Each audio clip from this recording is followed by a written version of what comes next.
arriving here and now, maybe inviting the eyes closed if that is safe and available for you, and simply dropping into the body,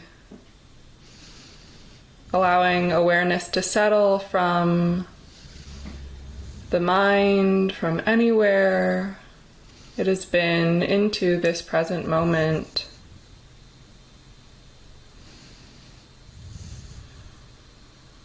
Sensing the breath as it travels through the body.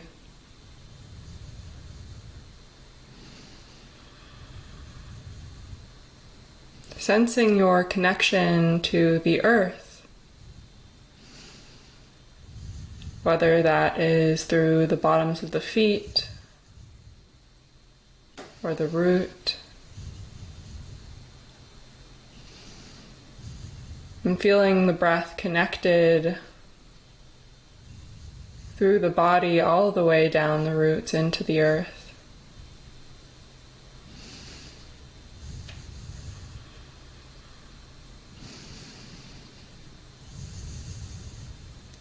Connecting with the support that is beneath, within, and all around you now.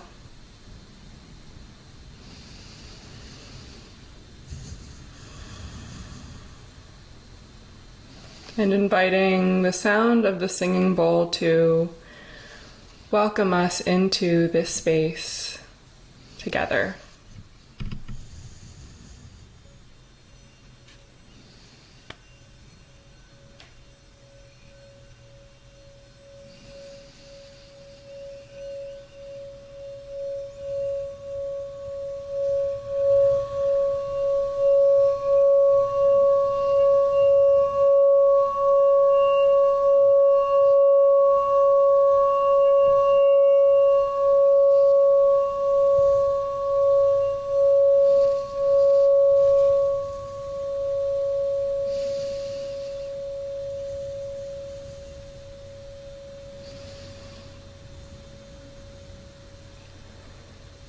Gently opening the eyes if they're not open already. And welcome to Spiraling Within. I am Pei-Ling, and here we spiral within the present moment together. I'm so thrilled to be joined by our wonderful guest this week. Would you like to introduce yourself? Would I like to introduce myself? So this is one of those funny questions, right? Because I don't have a really great answer for that. Right in this moment, I'm a dude moving up in the world because I'm getting to sit here and talk to the amazing Pei-Ling Lee for what is the first time, but Isn't that it doesn't feel like that. Yeah. It feels like we've conversed before, maybe multidimensionally or Absolutely.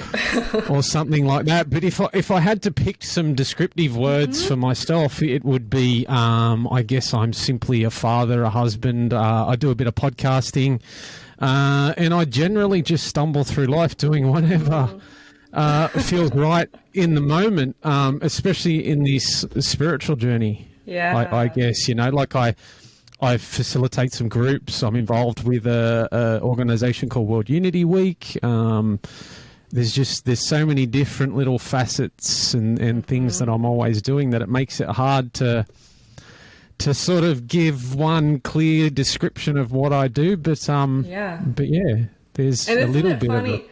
Isn't it funny that regardless of any descriptions or labels that may come through in the moment, you could be saying gibberish and it would be communicating what it is that you do, right? Yep. No, totally. I've actually spoken to this before, just in general, on other podcasts with people, and how, because I turn up, I don't have anything. Like, I haven't sat here and thought, I'm going to say this because this will sound really great and people will be entertained and stuff like that. And I've said to a guy before, and we had a whole discussion on it, that it's almost like you could turn up and sit in silence, and it would still be just as profound as anything that can end up coming out of the mouth. Absolutely, and I'm the same way. I don't prepare for any of these, but I think that is it's taken me preparation to get to the point where I can show up and not prepare. Yeah. Like I've prepared so much that is the preparation to be an empty vessel for whatever is here to come through. And yeah, you mentioned that this is our first conversation. I feel like I have had many conversations with you in this lifetime and through across the stars and stuff, but I first encountered you probably over a year ago now through Alicia of Cosmic Gateway, and I had wonderful sessions with her. And I love that her website and her business is called Cosmic Gateway, because it literally was a cosmic gateway for me. That was my session with her last spring. It catapulted open the stars and the cosmic consciousness for me. That sounds like her. Yeah. And then through her, because she also has lots of roundtables, and I got to experience you and your perspective, and I really just resonated. You have a very accessible, grounded, and relatable presence, which is just very refreshing. Yes. It's probably because the whole time I felt way out of my depth, and I was like, what the hell has she got me here talking to her for? And we just rolled through it. Yeah, that was actually, funnily enough, that was really my launch pad. So I connected with Alicia and the Cosmic Gateway community through, she was doing a series on men talking about spiritual awakening, and she was having a really hard time finding anyone who would do it. Anyway, I was stalked by Anna, who's a dear friend of her, who's been on the roundtables as well. And she asked me to go on. And I went on just thinking, like, I didn't even realize how big her podcast was. And I remember when I found out beforehand, I'm like, oh my God, what have I put myself in for? And then next minute we just talked, I talked about my story and things like that. And then next minute they're messaging me, oh, do you want to come on again? And I'm like, me? Yeah. And then like, here we are. And you know what? The most amazing thing about the whole process has been like connecting to all these people, like the community, like yourself, and like I could name hundreds and hundreds of other people. It's just it's been incredible. And obviously it's the same with you. Like Alicia is she's very activating in the work she does. And it's like you gotta buckle yourself in when doing a session and that sort of thing, but in all the good ways. Yeah. And so if that was your launch and now we get to connect a year later, how has it evolved for you? Like, what were you even doing your own thing? Was it your podcast even in existence? So it was so what were you doing in life when that was happening? You were just on your own spiritual journey? Yeah, so I'd gone through a period where we'd had a bit of work and things were going along well, and then our work suddenly stopped. And I was doing a lot of sitting around home and things like that because I'd gotten out of the field that I'd been in since I was 14 years of age. I didn't really want to get back into it, and I was just sort of waiting for things to happen. Anyway, I took up a meditation teacher's training course. And it wasn't long before I had to explore concepts that, to me as a 30-something-year-old male living in Western Sydney, I watched the sports, I worked out at the gym, I did all the things that a guy's meant to do. And suddenly through this course, it was like, well, I've paid for it, I've got to do it. And I had to explore all these sort of deeper concepts, even things as simple as insight meditations and things like that.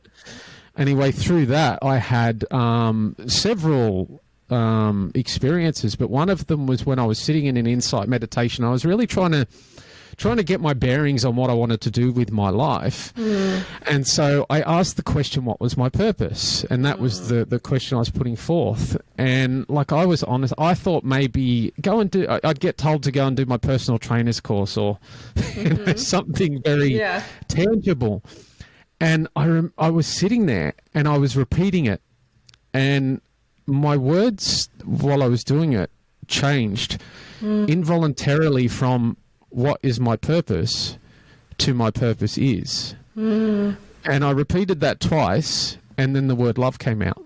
And I think intellectually I didn't really understand it, but I felt it.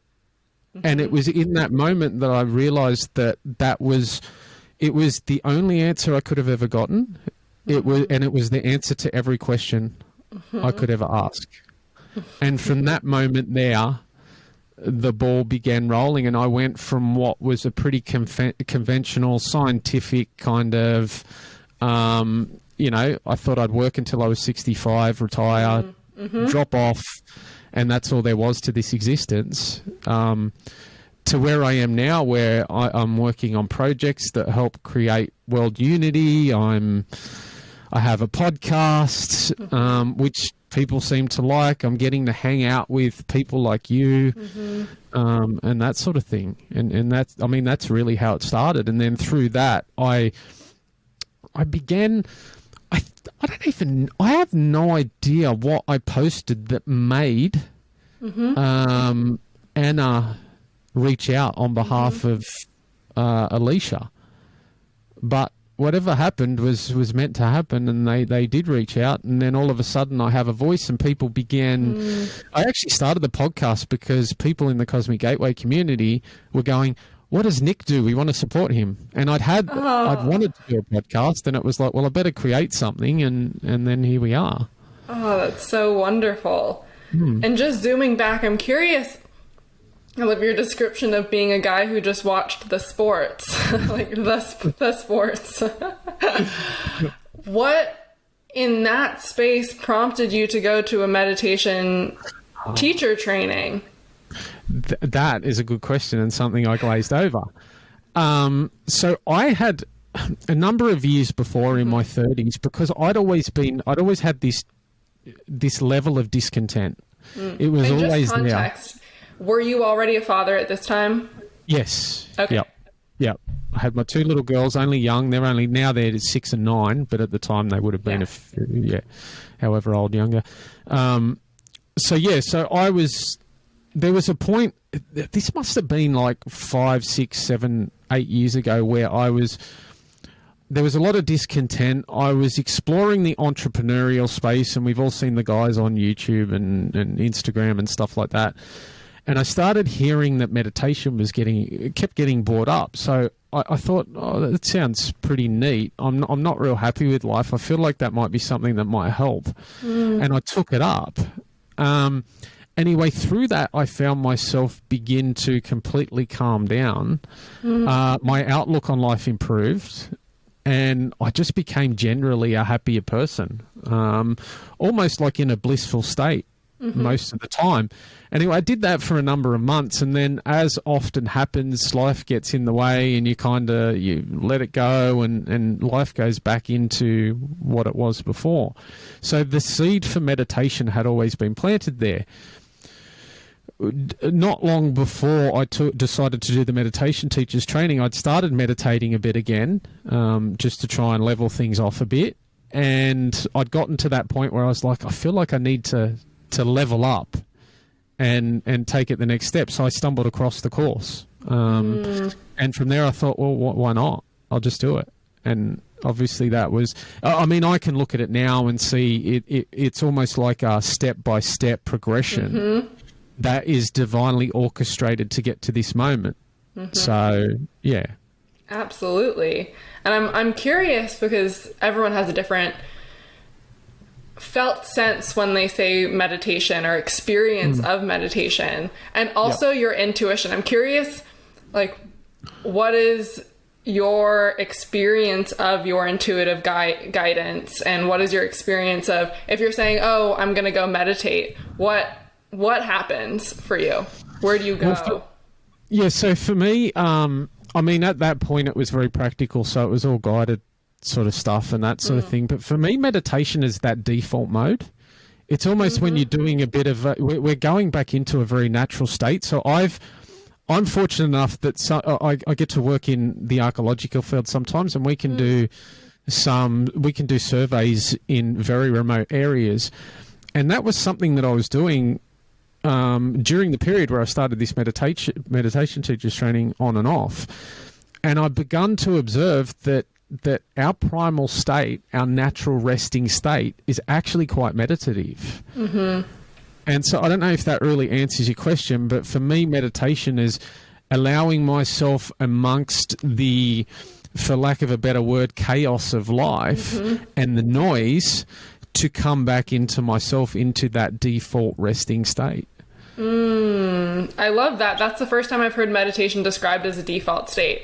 But that it's meditation.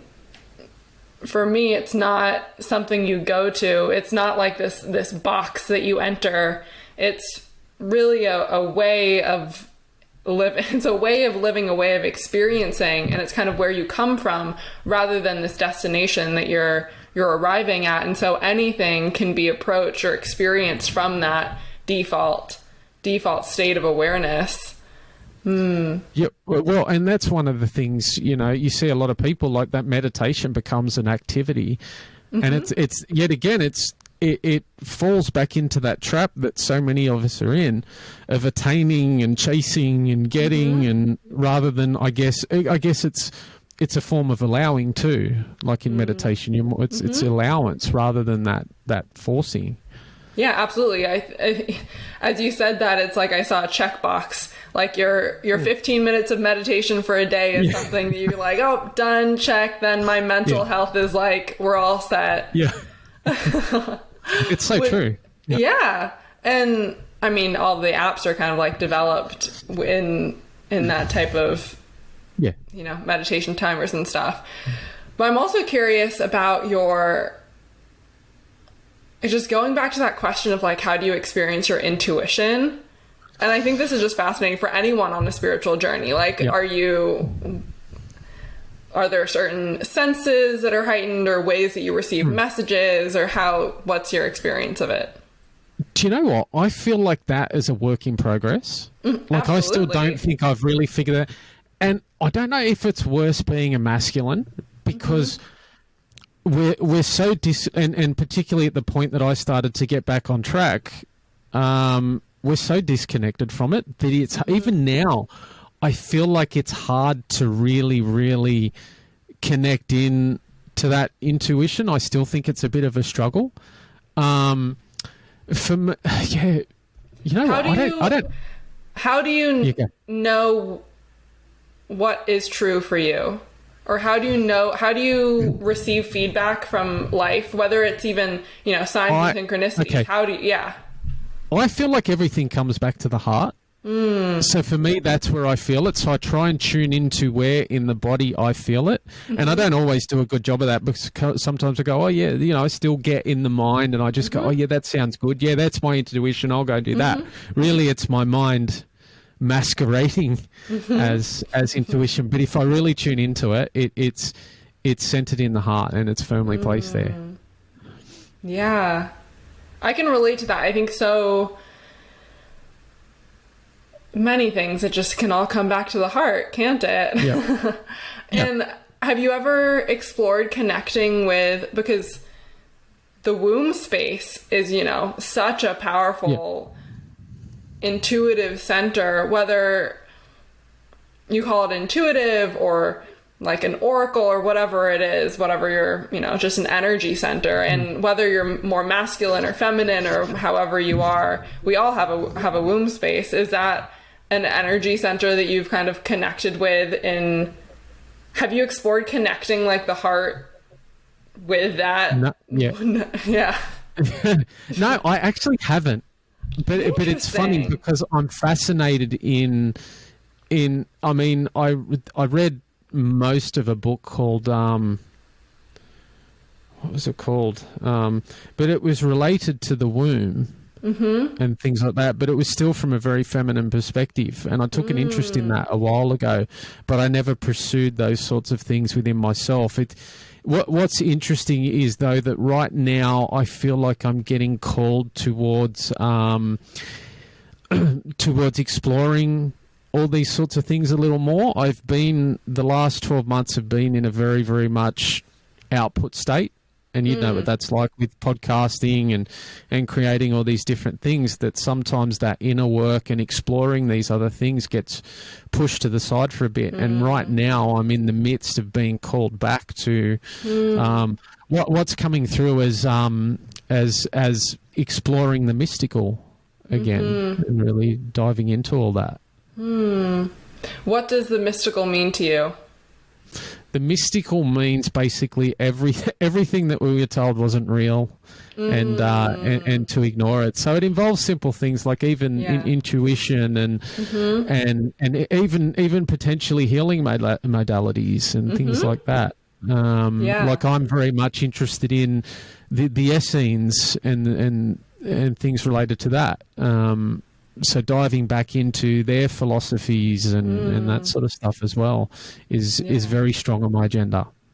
Yeah, it's interesting that you've been in this state of output and are now being called inward, because I've had the flip-flop.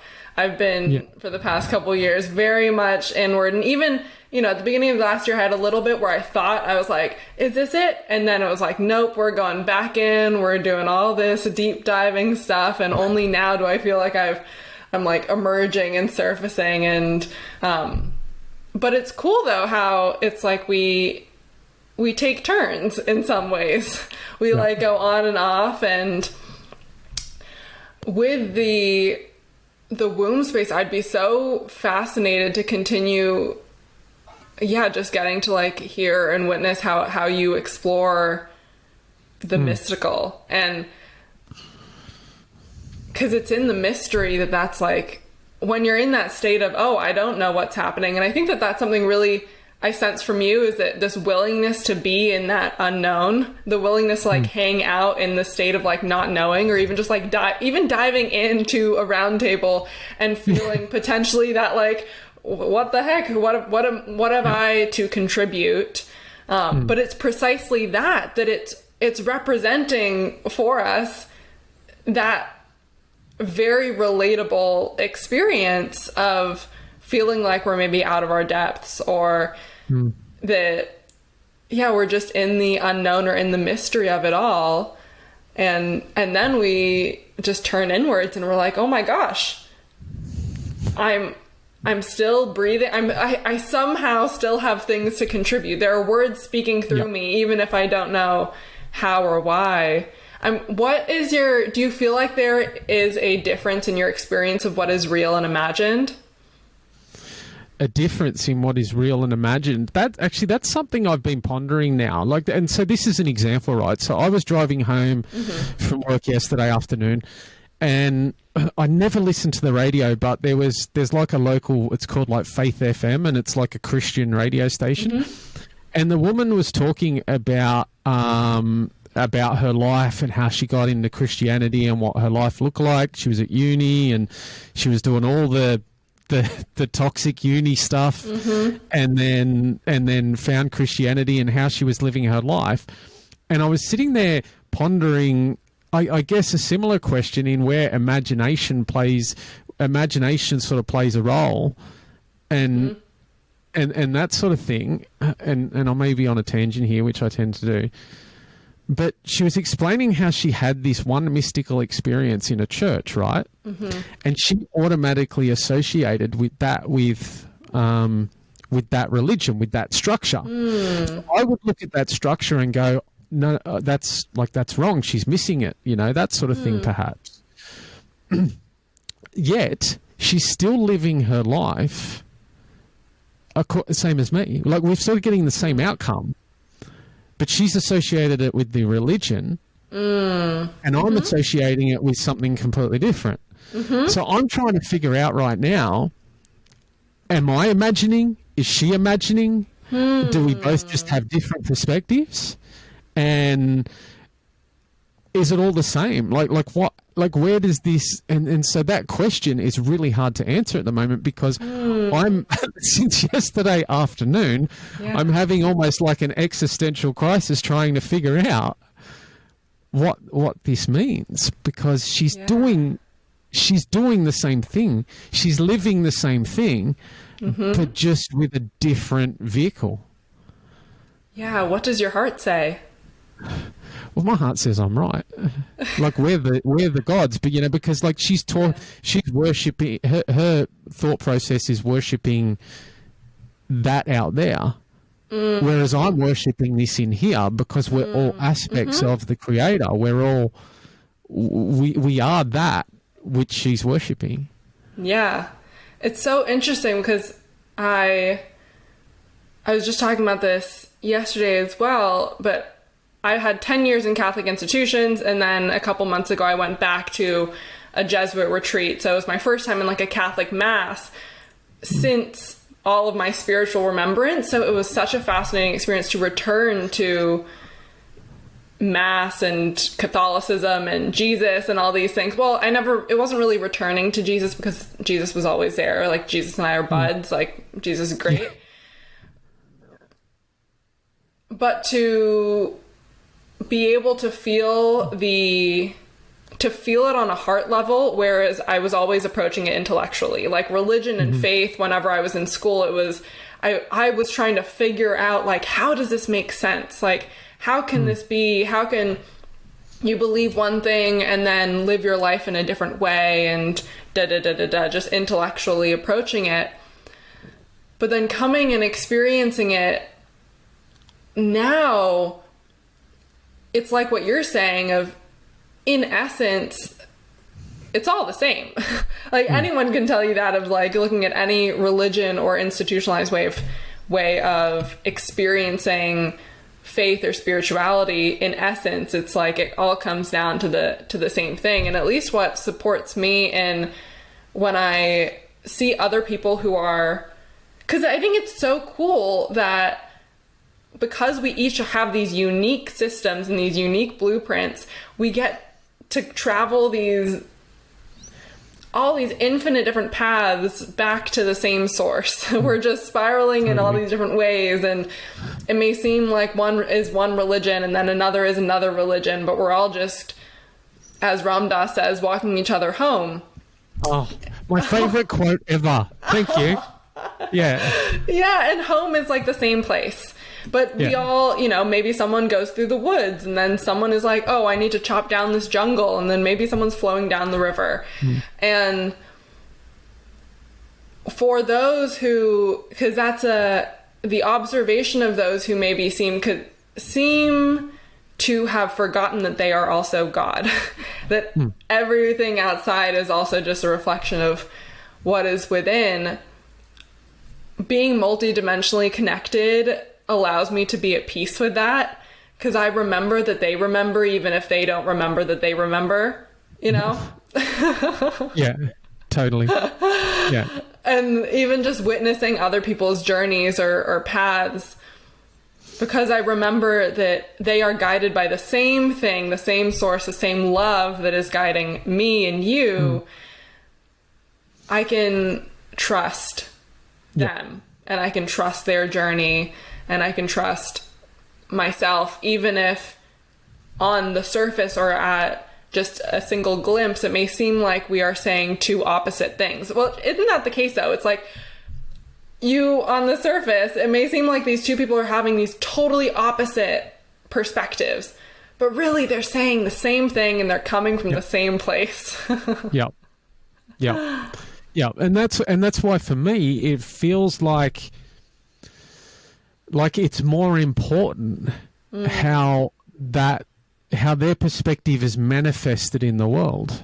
Because if we're all living from the heart, it doesn't matter whether I believe I should wear a colander and worship the flying spaghetti monster on a Tuesday at 4 p.m. Every day. Like as long as we're living and putting out what we're putting out is coming from that pure place, then and this is where I get interested. So, like I imagine when I fall off the perch, when I eventually leave this plane, what I'm going to look at, am I going to sit there afterwards and go, darn it, she was right? Or am I going to sit, or is it going to be this, we were all right? Like it all mixes together in this soup, and I'm so glad that you've brought up falling off the perch, which I'm glad that you offered an alternate translation of that was of dying and like just transitioning state. Is that something that have you hung out with death? You know what? It's something I'm fascinated in, and I'm a fan of Ram Dass too. And I've listened to a lot of his talks and stuff on this sort of thing. And I actually do desire, and I know that I will at some stage, get to share space in some capacity with people as they do transition at the end. I feel it's something that I need to continue to go deeper and deeper within myself to explore also, and almost like have this death before it actually happens. And there's a certain amount of, so I have kind of, it is something that's always there and something I've been fascinated in for a while, but I feel like I've had a lot of issues the last month up until literally yesterday. I've had some huge dental issues and I never have pain. Like I'm always pretty healthy. I'm always, like, let's go. And having that pain has been forcing me to kind of confront my own mortality again. And it's interesting because I feel like I'm going back into that phase where I again will begin to explore that realm of transitioning and that sort of thing, because I don't believe it needs to be scary, and I believe it's something we've been grossly misled in relation to, and I think I actually think it's a really important topic. Yeah, absolutely. I feel like in the past year, I've gotten to hang out a lot with death, and it's been a very not around me, but within me, like that experience of just surrendering to death and that feeling like you're going to die. Or I don't know if you've ever experienced this frequency, but it's interesting because I never, up until all of the whole spiritual remembrance and all of this stuff. But isn't that ironic that just as we're talking about death, we experience a death of sorts, a death of the recording. Yeah. And now we get to rebirth into something brand new. Oh, so funny. I think I was talking about, just how spiritual awakening. It's kind of like, so basically I was floating through life and my tolerance for experiencing anything was very minimal. And then it was like, as I expanded my window of tolerance for experiencing things, I could experience the peaks, but then also deeper valleys than I'd ever let myself experience as well. Deeper caverns and troughs and underground caves and things like that. And in that, and some people use the language of like light and shadow, of like the shadow, embracing the shadow as it comes up, because as we kind of, the brighter the light, the darker the shadow in some senses as well. And it was only in the past couple years that what some may describe as suicidal thoughts or suicidal ideation would even pop up for me. But because I was in such a resourced and heart-centered place and like such a space of conscious awareness, like it didn't really have that same charge to it. Like it wasn't something, it was more like a cloud floating by that I just like witnessed. And I just knew that it was this energy or frequency of wanting for this human existence to be over. So that just like wanting to be at the end so that I can, return to home, to home and rest in peace and just be in eternal bliss. And especially being multidimensionally connected and like visionary and remembering that everything is just like one quantum moment and the future and the past are all just right now. And so I'm like, I've already done everything I'm here to do. Why do I have to be in the unfolding of it all in linear time and in this like do physical body? And that's been something that I've gotten to really hang out with and work with, even up until and it's come in waves, but even up until the past couple weeks. And it's only just like only yesterday that it kind of like, I felt the energy shift. Maybe it's this strawberry super full moon. Yeah, the super Yeah. full moon that we're experiencing. But yeah, that death is no longer, and it's interesting because when I was younger, I was so afraid of earthquakes here in California. Earthquakes are such a thing, and I was just so afraid of the end and not knowing, or even just the idea of my parents' mortality and them dying. And now I just have this total peace because I remember that no one is ever gone and we're just eternal. And even if somebody seems like they are at a distance, whether that distance seems to be physical distance, maybe you're currently in Australia and yet we're able to communicate right now just seamlessly. Yep. And at the same time, if someone is maybe in the spirit realm or in another time period, that's no longer, I guess, time and space and dimensions are no longer obstacles for me communicating or connecting with anything. Mm-hmm. And so that's great. It's like I just remember that, oh yeah, I can just, call upon my grandma at any time if I desire to communicate with her. And so this comes back to the real and imagined piece, because for some people, they may be like, oh, well, of course I can imagine that I'm communicating with them, or I can imagine that I am in the past, or I can imagine XYZ. And I guess I just find myself no longer asking if something is real or imagined, because as we know, the physical body just experiences everything as real, whether it's in our dream space and when we're sleeping, or whether we seem to be awake, like that. It's all as real as we allow it to be. And the choice to experience it as real is actually a powerful mindset tool to support us in anything. Yeah. Yeah. And I mean, and if you look at imagining something, I mean, it's part of the process with bringing something into physicality. Like, we have to imagine it first. Mm-hmm. So I've got this funny relationship with imagining, because at the same time, I do wonder to a degree, is it imagining? I mean, because then you start talking about also things that, there's could there be infinite numbers of us living out infinite numbers of scenarios, all of which, all those things that we imagine, did they all happen somewhere along the line? So are they actually real as well? Do you have an answer for that, or what do you? I'm lucky I can brush my teeth in the morning. I want to ask you a question. Yeah. So regarding, you talk about being able to communicate with your grandmother, for instance. What's your relationship to death and in relation to other people? So here's an example, right? My partner lost someone very close to her in relatively young, tragic circumstances, and was there to witness the gruesomeness of it that left PTSD and things like that.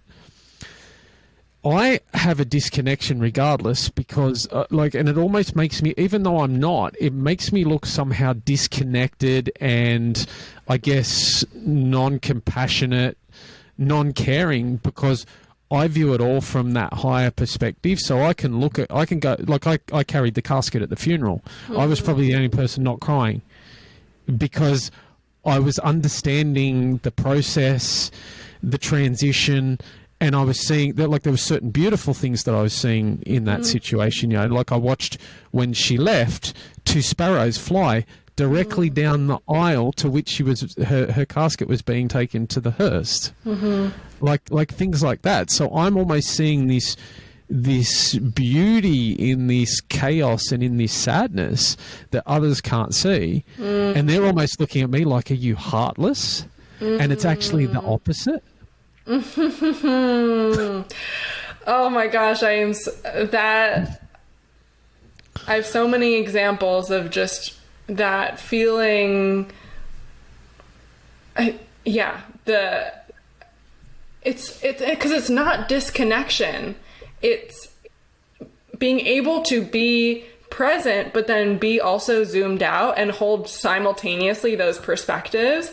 And because you can zoom out and see the beauty in what is happening and appreciate the oneness and connectedness of the role that this experience has in the context of everything that is.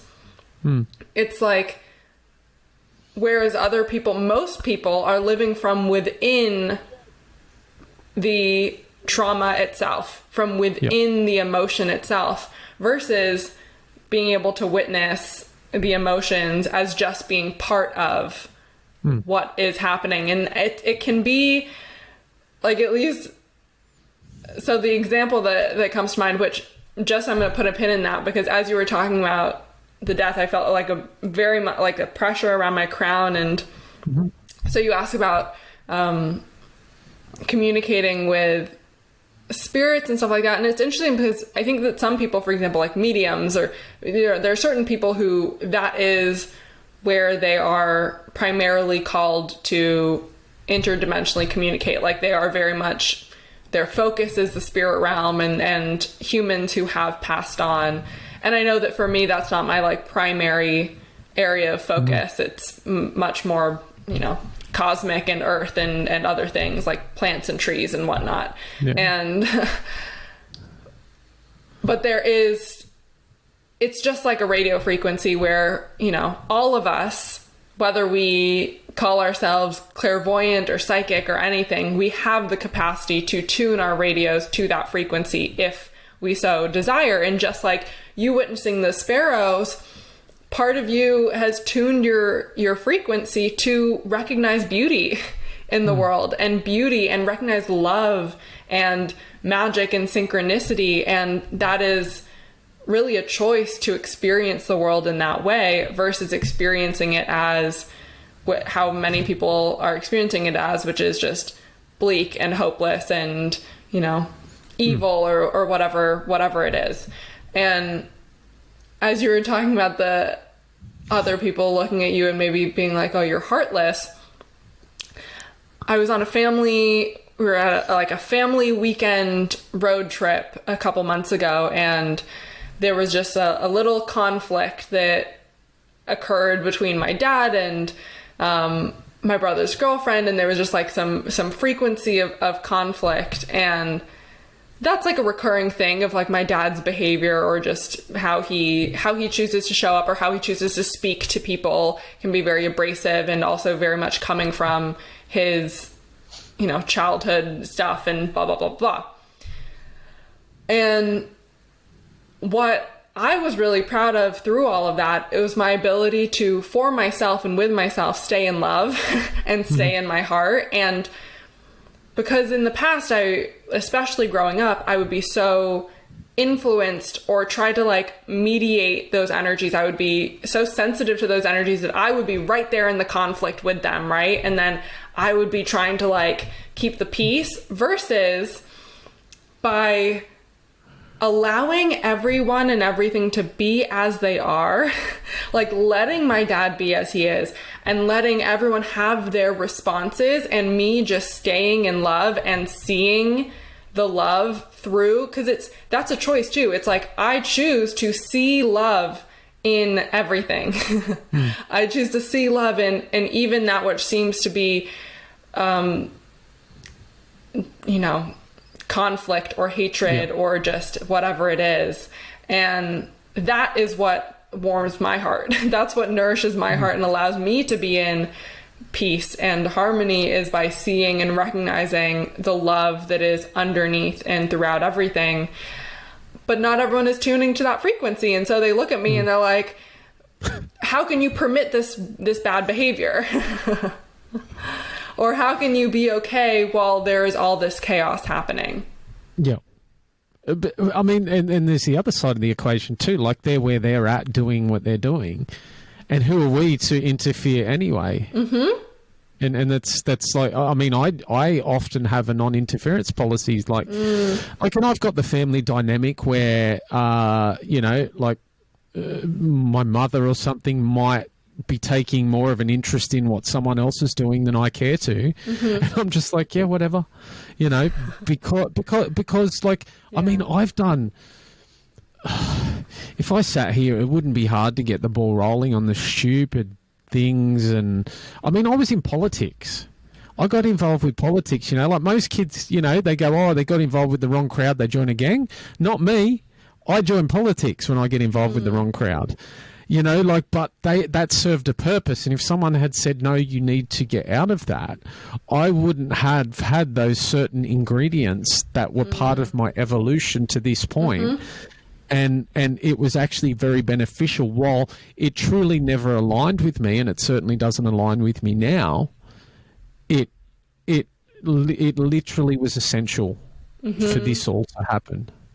Yeah. And that also reminds me of how one of the major aha moments I had when I was working on establishing boundaries with my mom and our very like codependent relationship was that my tendency or pattern or program to protect her from potentially emotionally upsetting events or experiences, or just protect her from being upset, was keeping her in that frequency. It was like, but it was keeping her in that frequency of quote unquote needing protection, versus it's like letting the bird fly from the nest, or sending a child off to school for the first time. It's like, by letting go, we actually allow them to evolve. If we're going in and like trying to fix or change or alter something that they are experiencing, or the way, not even like give them a chance to experience or encounter something that could be triggering. It's like protecting something from what you know, because I was so able to see, oh, this is going to upset her, or this is going to trigger her. Yeah. And then I could, block that. But actually allowing her to be triggered, because that's what the purpose of the trigger is there for. Yeah. Like the thing that is triggering, the thing that is activating, ruffles the feathers and surfaces the things for them to be seen, witnessed, met with love, worked through in that person's own timeline, journey, way. And yeah, I'm curious, with your non-interference policy, being a dad, how has that influenced your parenting? Terrible dad. That's basically just the kids are a funny thing. Let me just calibrate myself on that, because I just do what I do, and then I don't really think about it, like I think of for me, when I mention non-interference with, like I've got the usual family dynamics where, like there's a sister that, has mental health issues and things like that. But then there's also, there's a side of me being the eldest of four that I'm sort of expected in the past. Innately, I would want to go and intervene in everything that happens, but also, but then now sort of honoring it and going, well, when she's ready to listen or ready to hear the thing that I have to share, she'll come to me, or I'll be present. I don't have to push for that and that sort of thing. I mean, with the kids, look, my philosophy with my children is that I've got too much of my own stuff that I don't need to be putting on them. That's my big thing, like not putting my own stuff on my children. So like we in general try and take a hands-off approach wherever possible. It sometimes doesn't work out the best, because the kids will do things that, because there's always that line between creating children that can operate in the world and not end up in a prison cell, but also allowing them to grow and explore and make their own mistakes. It's always a constant. Yeah. It's a constant dance. I'm curious, with your kids, do you experience them? How do you experience their magic or their intuition? Oh wow, okay. That's a good question. How do I experience that? You know what? You know how the only way I can really answer this is that last night I was watching the youngest. She's 6, and she had a balloon, and she was playing what she called tipsy upsy. And she was just like, she tapped the balloon in the air, and the whole trick was through the whole lounge room. It didn't matter what she smacked into, she had to keep that balloon in the air. The smile on her face while she did that and the focus on this balloon was absolutely magical. And I captured it. And I'm remembering it now because she was so consumed in what she was doing, but it was bliss. She'd entered heaven. Like, she was in it. If you saw it, you would, like, it was something to behold. And I feel like that those are, like, what's coming to mind is just the idea of, like, a child walking on grass for the first time, or, like, bubbles. Like, all of those brand new sensational experiences of being on the earth and the simplicity of it. Like, it definitely, I mean, it warmed my heart to hear that story, because it just reminds me that there is so much magic in being human and getting to encounter things like balloons and hands, getting to have, like, hands that can, like, Totally. that let the balloons float and all of those things. Yeah. Children just being these, like, mirrors and reflection. They talk about triggers. Oh, yeah. Like, and it, like, my life has no balance, right? When you have children, there's no like it's a struggle to get in the practices I want to get in, to stay centered, because the minute you get centered, they'll do something that throws you out. But you've just got to go with it. And it's funny because early on I experienced this, right? So I would get up and I would do my meditation every morning, whether it was a Saturday, Sunday, whatever. So they'd be up, because it's funny, on a Saturday and Sunday morning, they want to get up. On school days, they don't. And so I'd be sitting there on a Saturday or Sunday morning and I'd be meditating. And one of the kids had, like, come in and just be jumping around on the bed, and they bump into me and stuff like that. And I'm trying to meditate here, like, this is serious stuff. Come on, man.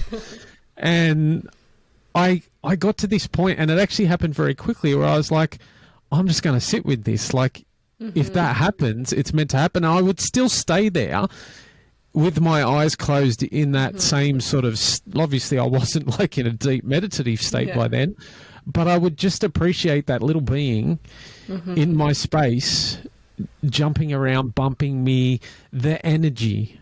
I mean, the energy that comes out of a 6-year-old is not only pure, it's intense, it's exciting, I wish I could bottle it.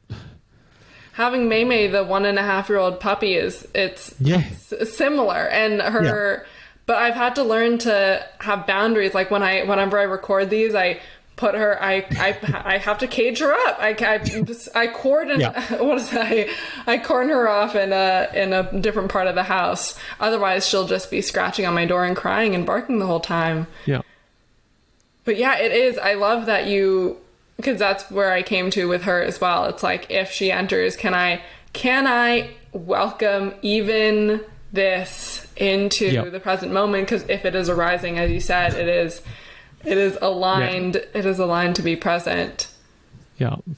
Well, here's another situation too. Like, and this is where this is just an example of what a gift they are. So I mentioned before, like, I have had for the first time in my life this chronic tooth pain for like a month, and fortunately it's eased for us today. But I was, the night before last, I thought, this is going to be the first night I get to have a sleep without pain. Anyway, as luck would have it, I'd gotten a little too keen with eating on the opposite side of the mouth, and I damaged something on the other side of the mouth. So I was in excruciating pain on the opposite side. So I'm laying in the bed.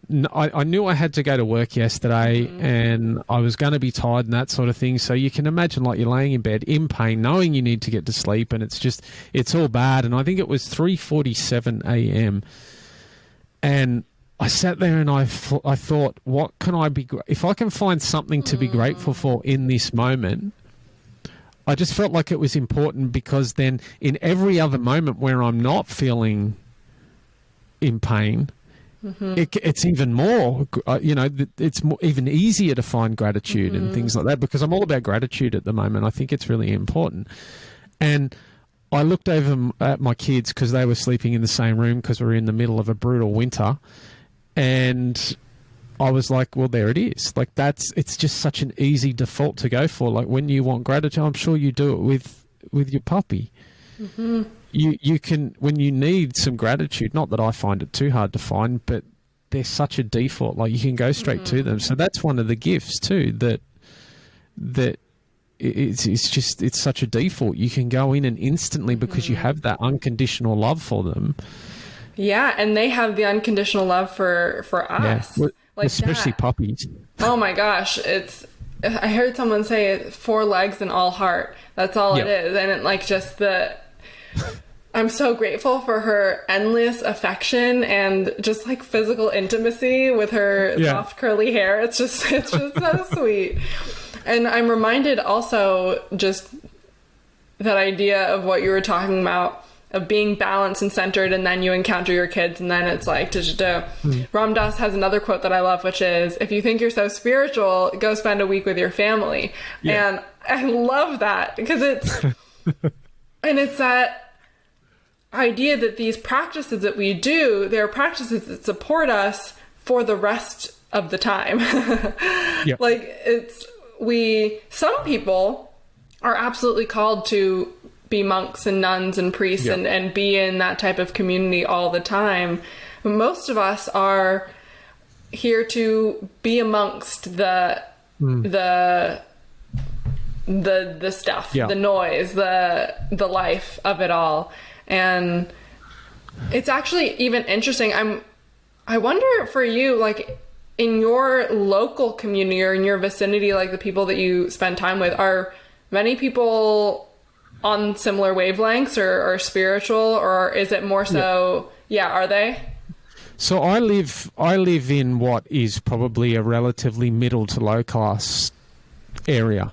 And it's amazing, because something that happened almost instantly after my awakening was that I would walk into a gym and some dude would start talking to me about spiritual stuff. And it turns out that I also had one experience from a guy I've known for many, many years who owns a supplement shop. And he was spiritual, and he was one of the guys that I also connected with. I'd been in this shop hundreds and hundreds of times. When my awakening occurred, suddenly he started talking about spiritual topics.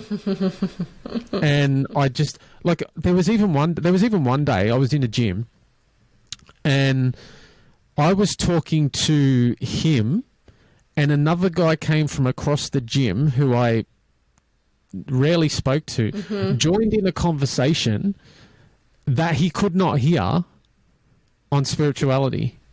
And this has been a constant theme. And it's something that's still evolving too, in the sense that even there's a guy that I was going to do a bodybuilding competition years ago. I had a coach and all that sort of stuff. And he ended up starting his own gym franchise. And he's now, like, they're exploding all over the place over here. So he's very financially set up and that sort of thing. He's a very big guy, the veins popping, the bald head, the whole lot. He brought the whole package. And but he's recently started a podcast talking about, I mean, I don't think he's as far in depth as we might be, and not that there's any sort of hierarchy or anything like that, but he's talking about love. He's talking about these topics, and I'm seeing it everywhere in the most unlikely places. And isn't that so? It's such a wonderful, especially in the past couple months as I've been coming out of my period of death and really choosing to be alive and be part of existence in society. It's like all of these amazing connections with what seem to be strangers. And it's because when it's like our lights are on and we're just online.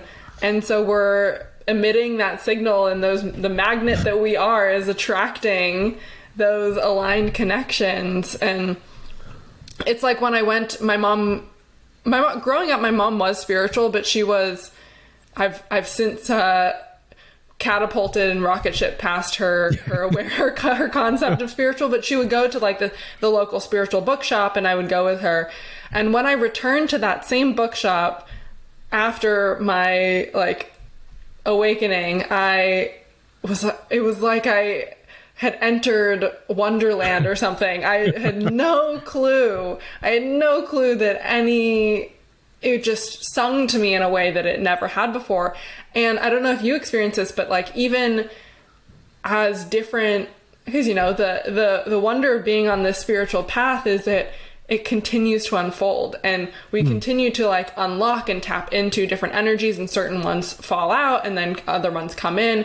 And so it's like that same bookshop, each time I walk in, I notice new things depending on what frequencies are like active in me at the time, right? It's like I walk in and maybe I recently have just been diving into whales and Lemuria, and then suddenly I see all the whales and Lemuria things. And then the next week I'm into dragons, and suddenly I see all the dragon statues.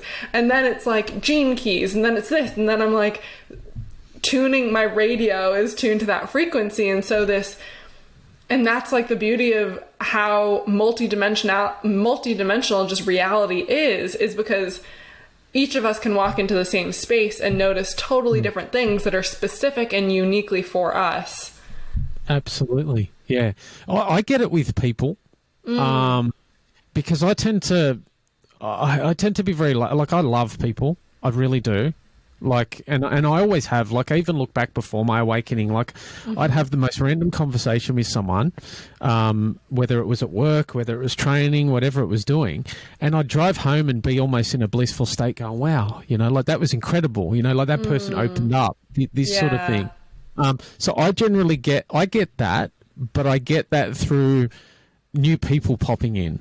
And they'll literally pop in with a certain and I'll know they're there for something. Yeah. And not that I'm trying to get anything from anyone, because I'm really not, but it would just work out that way.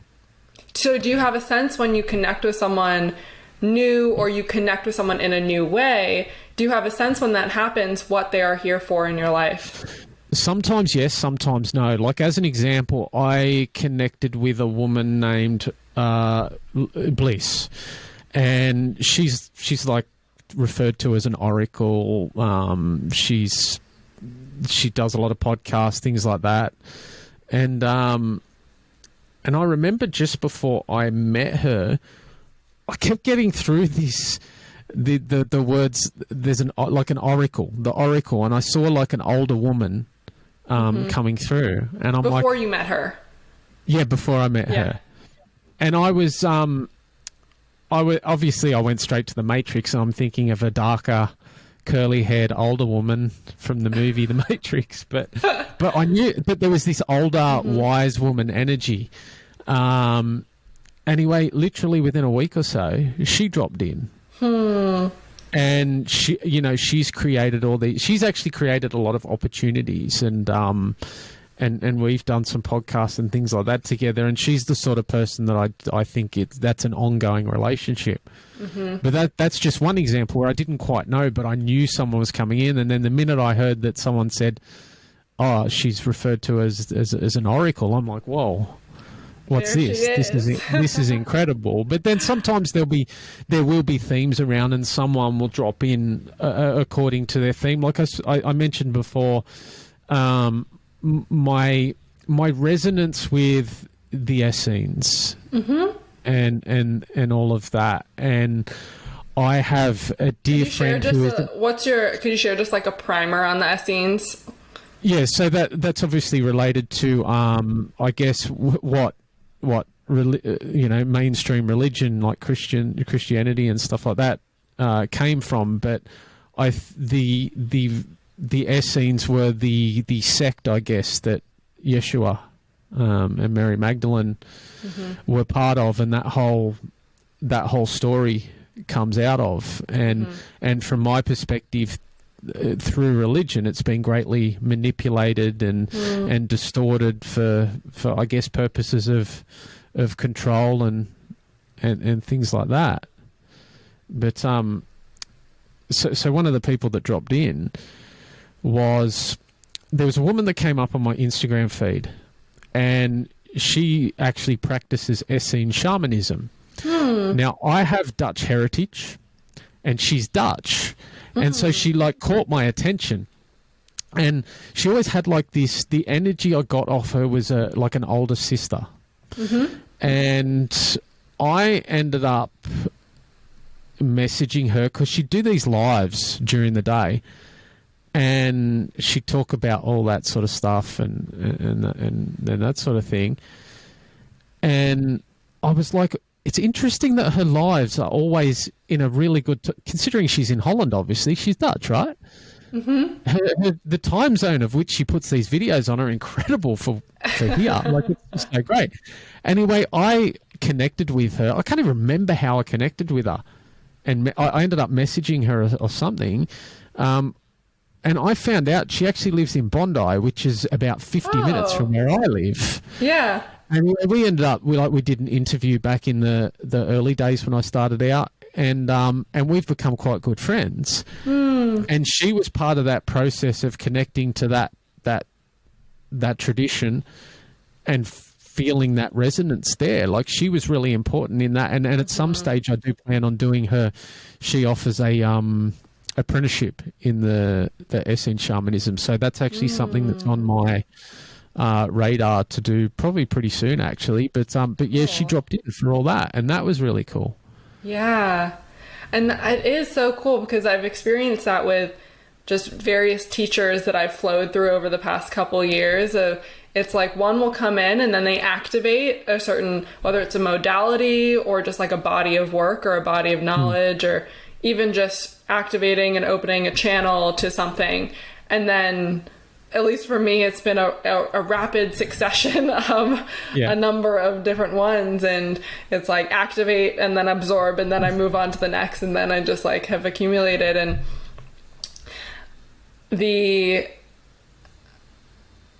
it's so wonderful and amazing to experience. And that's why I love like getting to do this, this podcast, but also just connecting with different practitioners and just different humans, because everyone has something unique that they're bringing through. Yeah. Like, not every,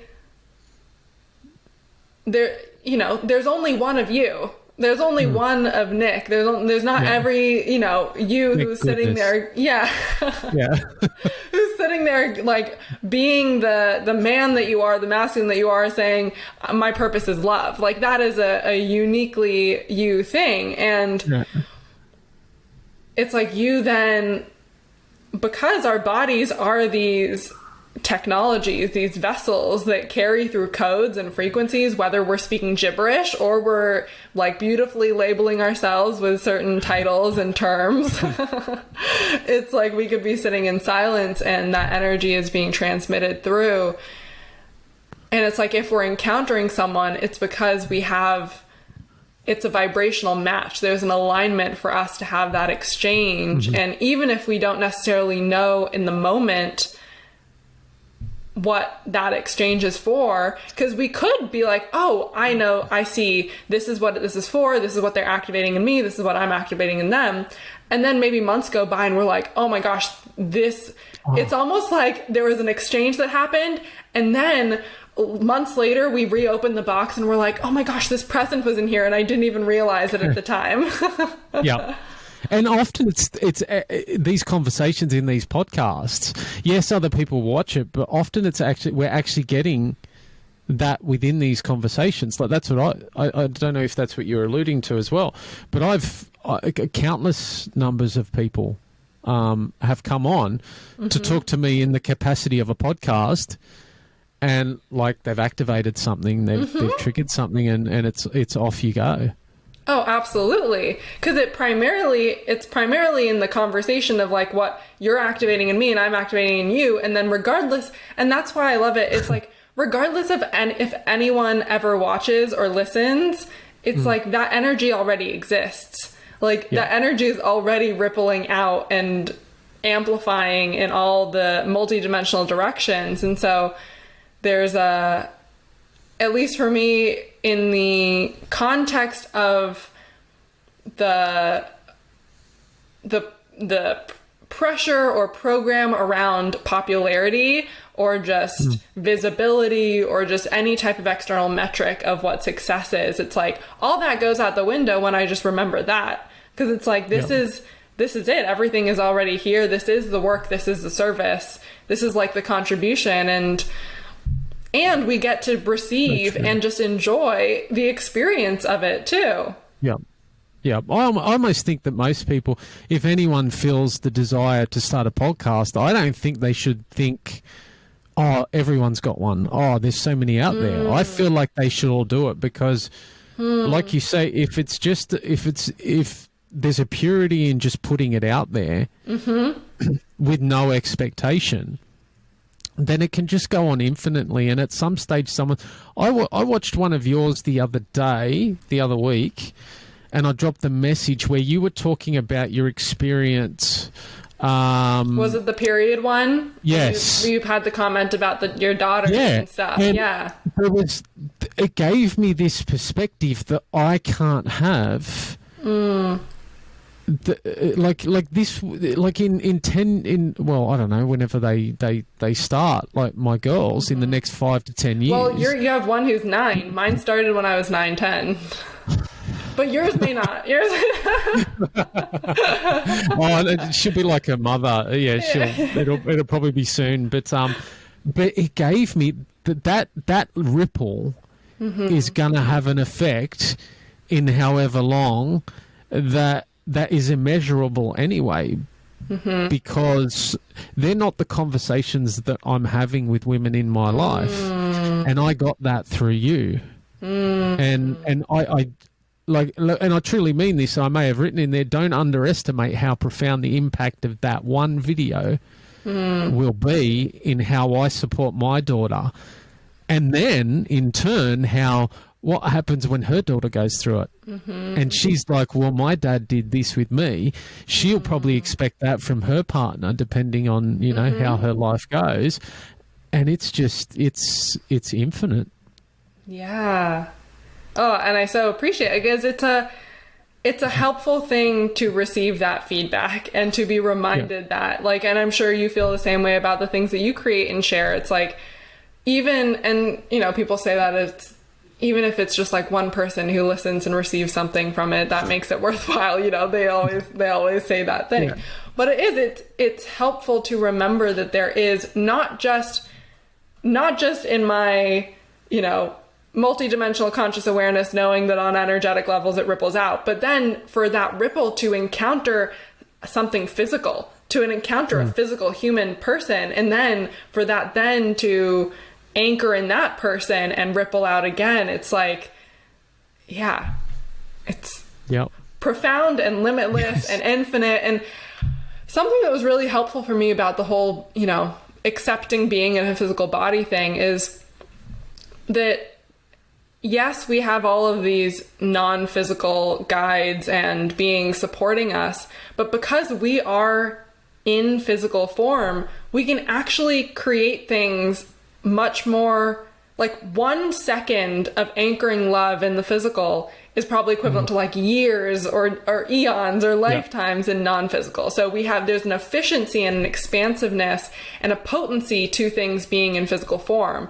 It's like, even if you think about water being in a solid state, like being ice versus then being in mist or gas, there's a concentration factor.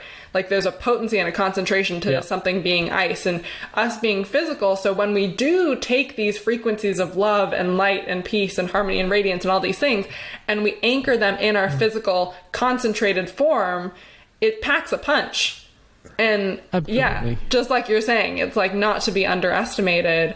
No. Even the choice to simply be in the heart in the physical body, or be in love in the physical body, that's like, that's so much. Totally. And this is interesting too, in the sense, like my last conversation I had was with someone I've known for quite a while, Nat, and we've always had a resonance, kind of like yourself. And I'm now getting into the stage where I don't want to have the recorded conversations I do. I don't want to have with people that aren't at that like I have to feel that resonance, because I think I've done it early on, was I was having conversations with people based on, oh well, I'll just have a conversation with you because I need to have one out next week. And I think there's something really important coming into at least my awareness at the moment about being very intentional about who we co-create with and making sure that they're on that resonance, that level. And I mean, going to you, the way I felt yesterday with the stuff I've had going on, if it wasn't someone that was in resonance, I probably would have cancelled again because I was just in too much. But I wanted to do this so bad because it was aligned, because it was so, it felt so perfect. And that was the same with the conversation I had last week. And I'm now realizing, okay, I need to start to discern a little more, which means it doesn't devalue the conversations that you choose, the people with the conversations you choose not to have. But what it means is that there's someone else to have those conversations with them. And that's why if we feel that pull to go and create these things, we really, really should be. Absolutely. And I can see how even just in my couple months of doing this podcast, that was absolutely something that I had in mind or in awareness from the beginning. But just like you were describing at the beginning, it's like, in that certain degree of like filling slots, or just like, who do I know and who can I call upon? And it's interesting because there were a couple people who, actually one person who I knew that I wasn't quite in alignment with, and I wasn't quite feeling. And then, do you know what happened? That morning came and they had forgotten about the podcast. There was a scheduling conflict, and then we never rescheduled. And so it's like the universe took care, like the universe took care of that for me. And even actually just today, there was another podcast episode I was supposed to record before this, and then something came up, scheduling thing, and then she had to reschedule, which was perfect for me because one podcast a day is like enough recording for me. But even that, it's like, it's been so cool going back to like people who drop in, having this podcast. And I love what you said about just like, if somebody's ever inspired to do a podcast, to just create it, because it really is this connection magnet. Like, I found it to be this connection magnet. And it's like, since I've had this outlet, I've been connecting with people that I'm like, oh my gosh. And then I would love to just have a conversation with you. I have a podcast. Let's connect. And it's like more of those connections have appeared because there's now this magnet that is the podcast that is calling these people into my field and all of these things. And because we are co-creating, everything is co-creation. We're co-creating with even our choice of software for what we create on, like the weather, what we wear, all these things are just in co-creation. It sounds like you recognize a feeling, but I recognize a feeling when we just know when something just isn't quite, it's like there's that little, whether it comes in the form of just hesitation or even like not being excited to do something or dread. And there's a difference between that coming from fear and knowing like, this isn't quite aligned, but I don't quite want to admit it to myself. Totally resonate with that. Yep. And there's been plenty of that. And I think that's the important thing that I've learned, to trust myself. And that's where, like, I won't trust myself. So I might look at it, I might have that feeling and go, oh, well, that's imposter syndrome. That's you trying to self-sabotage. That's you trying not to do it. But now being at a point where I can go, no, I resonate with that person. I need to do this and move forward in that way, rather than, And there's also, because I think I've been also noticing that, like, it's very clear for me when I resonate with like extending an invitation. And then after I extend the invitation, though, it's hands off. It's like if I feel that resonance or synchronicity, you know, because different people have scheduling things, or, you know, how many people have like not then responded. And none of those things matter, because I just trust that whoever is aligned to show up, and when they are aligned to show up, it just is going to be perfect and all divinely orchestrated.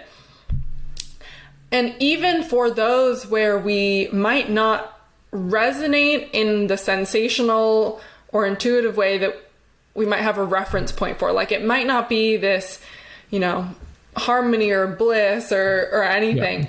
There is actually, like, the fact that it is happening, like for all of those episodes that maybe you felt like you were filling the space, or you maybe weren't quite on the same wavelength, like that is a gift in and of itself. Like to witness and experience two people who seem to be on different wavelengths, like that, because then it's like you're actually connecting with the people, like say they're in blue and you're in yellow, then you're, rather than it being like this harmonious green, like then you're connecting with the blue people, you're connecting with the yellow people, and the yellow people get to be exposed to the blue that maybe they wouldn't have otherwise been exposed to if it weren't for this podcast.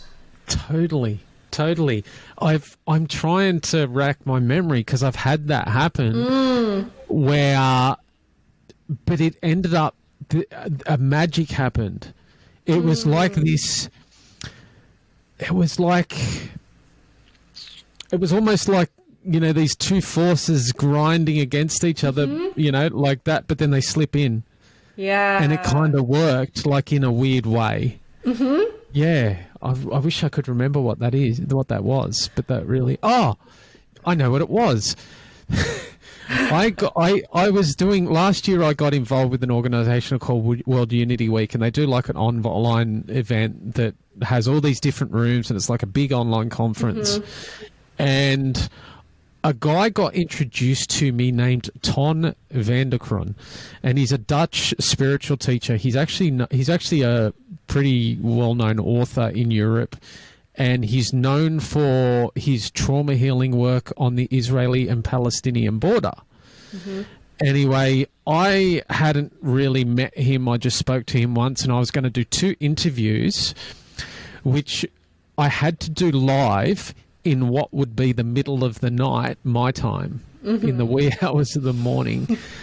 And I thought, okay, this is cool. This is going to end up all right. And then I spoke to another guy who knew him, and he said, "How, you know, Ton's very abrasive." And I when I got on with him, I found it a very interesting dynamic, and there was this abrasiveness, and I had to work with it. You know, like obviously I wasn't on my game because it was the middle of the night and I like my sleep, but we somehow made it work, and it went for, I think we did 2 sessions for 2 hours each, and we made it work. And it actually, there was something really special about that. Yeah, that pushing against each other a bit. It was quite incredible, actually. I'll have to rewatch that. Yeah, because it's like when we let go of our expectations of what it should be, or what a good podcast episode or what a good conversation even is, and we just kind of let it be what it is, there really is that two opposing forces coming together to co-create one thing that literally is just like the essence of unity and the harmony and the harmonizing duality and all of these things. And to be able to do it as well from like because it's so special. Like have a flash of, there's a show, you know, just any TV show where there's conflict portrayed, which is many. It's TV. Many TV shows, or like reality TV where you watch conflict and then you get to watch the resolution of it. There's something very healing and cathartic and fascinating at watching. That's why people like watching opposing forces meet and seeing what potentially unfolds. But then to do that in the context of love and of mutual respect and awareness, and being able to meet with different views and different opinions, and yet still remember that it's just we're all one. Yeah, totally. And actually that's one of the gifts. So getting involved with this World Unity Week is that you have people that come from like every single background you can imagine, every single political, socio-economic kind of background and perspective, but they all still manage to get along. And it's really, you don't find that in many places. And that came along at a very interesting time. And that was one of the things that taught me about people being able to share space together despite the differences, which, like you say, is real unity. And that's what that taught me. And there is something really magic, because you come off maybe a Zoom meeting or an event that gets hosted, and there's something that I haven't seen come out of anything else that is so uplifting about seeing that occur. It is, it's a special feeling, even when it's on a Zoom, and you're watching it in real time. It's incredible. Well, I love to hear that about World Unity Week. I think someone unfamiliar with it, which I didn't even. Yeah. I was only familiar with it through the context of Alicia, and I remember you guys were like hosting things during it. Yeah. Maybe I was actually I might have been in one of Alicia's calls during one of it, because I was in one of her courses last year. She had a Soul Mission Ignition group, and I think I was actually on one of those things. But to hear that the people gathering for World Unity Week are truly representative of a vast spectrum of perspectives and ideologies and experiences, and that they're all coming together with that. It's like what theoretically the UN is. The United Nations. It's like these disparate nations coming together for unity. Yeah. Which is the essence of a lot of these things. But as we know, a lot of things become hijacked and manipulated to serve agendas. But ultimately, the humanity is going to end up going in that direction anyway. What do you mean? Well, in terms of unity, where eventually, so like you look at organisations like the UN, and there's a lot of people who are freak out, and one world government, this, that, and the other. But there is actually a point where at some stage humanity evolves to a point where we can actually be run by one. Well, we probably won't even need to be run, but we're one planet. We're not single nation states. I'm curious your experience of this, because for me that is now, like, that's already happening underneath everything that bloop bloop bloop on the surface. It's like we already are in that state of unity and being this one earth, this one conscious collective that is. There is no power over, power under, regardless of, any structures or things that maybe appear to be there. But that's like my choice to, just like tuning to the frequency of love, I tune to the frequency of unity and consciousness, and believing that it's already here. That new earth is now earth. No, I actually totally agree with you, and I'm doing this on the fly, like as you're speaking, because I know that merely a couple of years ago, I would have looked at you and said, "Okay, Pei-Ling's American."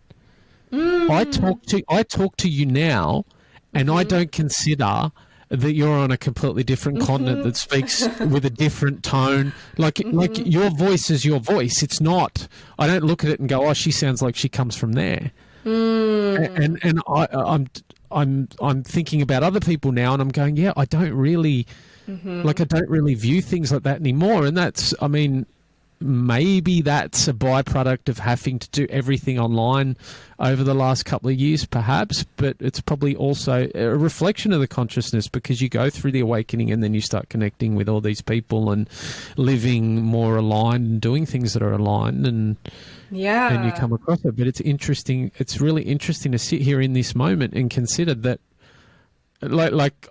you could be sitting, 4 doors up, and I'll come and have a cup of tea soon, and it's not. I'm not registering that you're any different to me. Well, and that's such a wonderful point, because it's where we are connecting from. Like, we are, we may be like speaking through these bodies that have these like different shapes and whatnot, and technically we're in like different like pinpoints on the planet.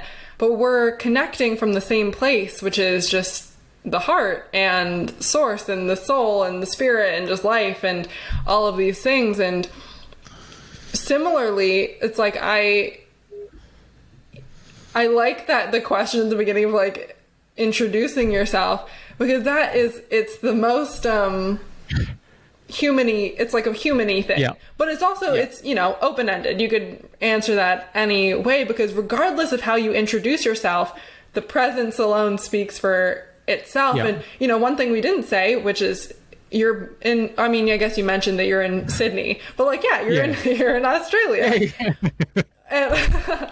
But that, it's like age, gender, like sexuality, and everything just literally falls away when you're just connecting wholeness to wholeness in the present moment, which is so cool. And you're right. It's like me years ago, that was not available to me to connect with people in this way. And do you know what's really cool? This is something that I was recently reflecting on, and over the past few weeks, something has emerged in my life and my social life, which I have not really had a social life. Like, my best friend the past since January has been my mom, because I like live here, and it's like I have not been like immersed in social life really, and I never really got the experience, aside from in high school, of like friend group, or through school I had that experience of being in a friend group, but it was like, when it's just that constant struggle to feel like you're belonging, and it's not actually like a harmonious group that just like evolves with you. But I found myself in the context of growing up and desperately craving connection. Like, I, like you, loved people, but I didn't know how to connect with people. Like, I had all of these layers and walls built up that were from fear and separation and just not enoughness, that were between me and my heart, and therefore between me and another person's heart.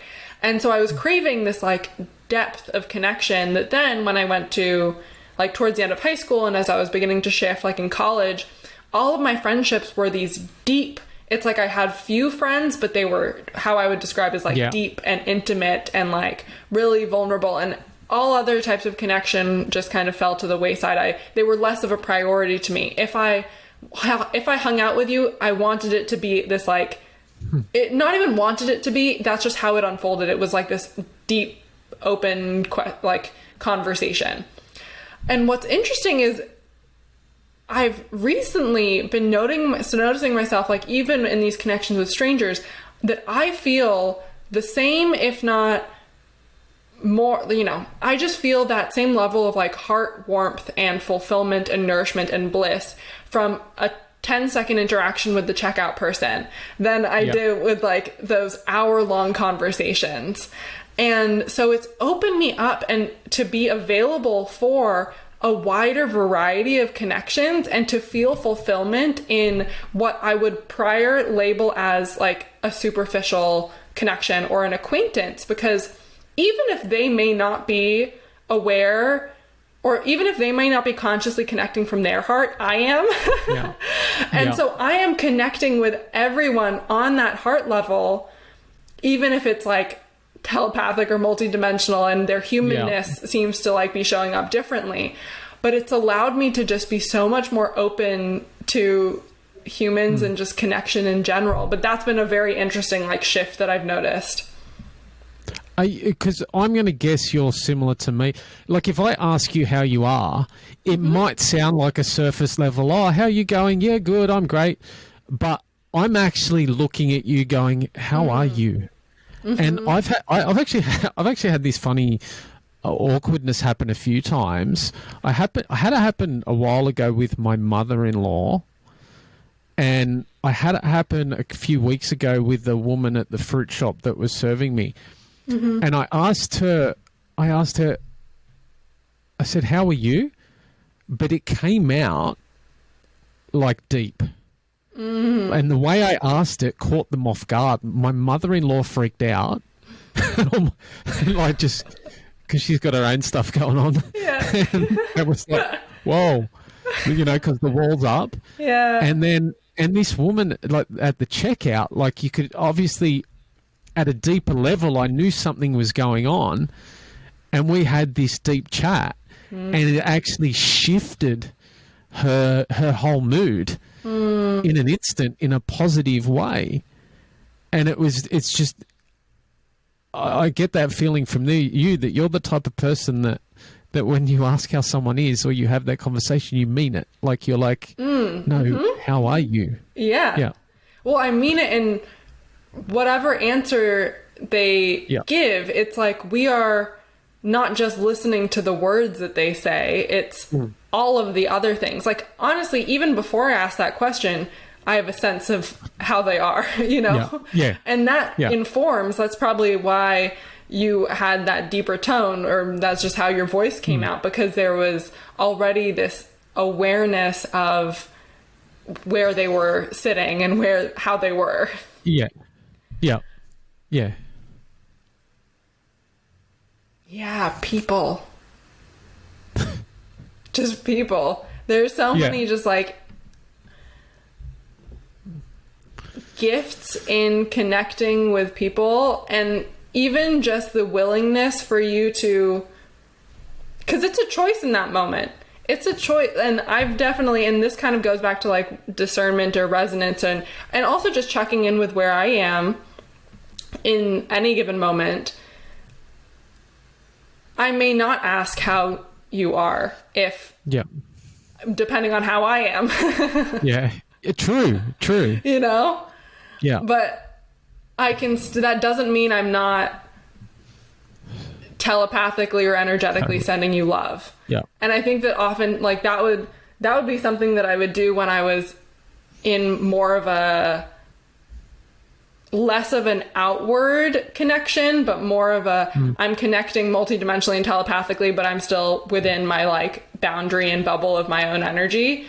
It was just even like walking by people on the street and just sending love, love and offering love to anyone who I encounter, who encounters me.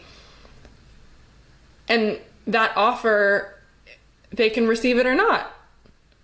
People can be asked, how are you? And then it's also then a choice to how honest are you with yourself about how you are? How aware are you? And how willing are you to kind of be with that? Yeah. Yeah. I like that what you said there about that walking around, and even though it's not spoken, you're sending love to everyone, because I wonder what world we would live in right now if everyone did that, or a large percentage, because I think that single act there, I think that's actually a really profound moment in this conversation, and a reminder to do that, because that's that energetic, that's that unseen mystical, realm. Like that's that happening, and you're putting that out, and that's that ripple in the pond, like that's how I picture it in my mind. I picture you putting it out, and there's this ripple that comes out from you and sort of just keeps going. And the cool thing is, it's like we can program ourselves, we can program our energy field, we can program our hearts, or just the way that we move through the world to do that automatically. Yeah. Like Totally. that can be a choice. Like I don't have to, it's not that every time I'm necessarily walking down the street, obviously if something comes to awareness, like say there's a lot of homelessness in San Francisco, for example. And so in that circumstance, it's like, I might be consciously and actively sending love.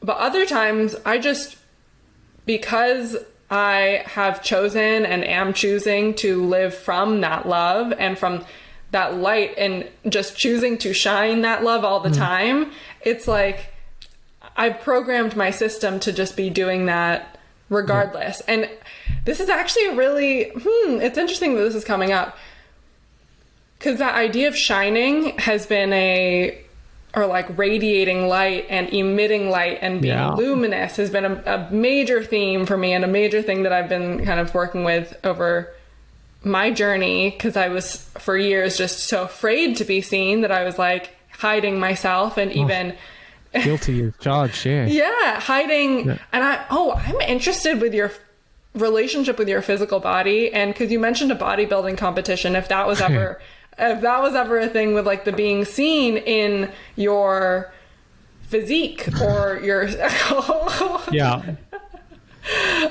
I touch on something? No, well, you know what? I'm a complex animal like this.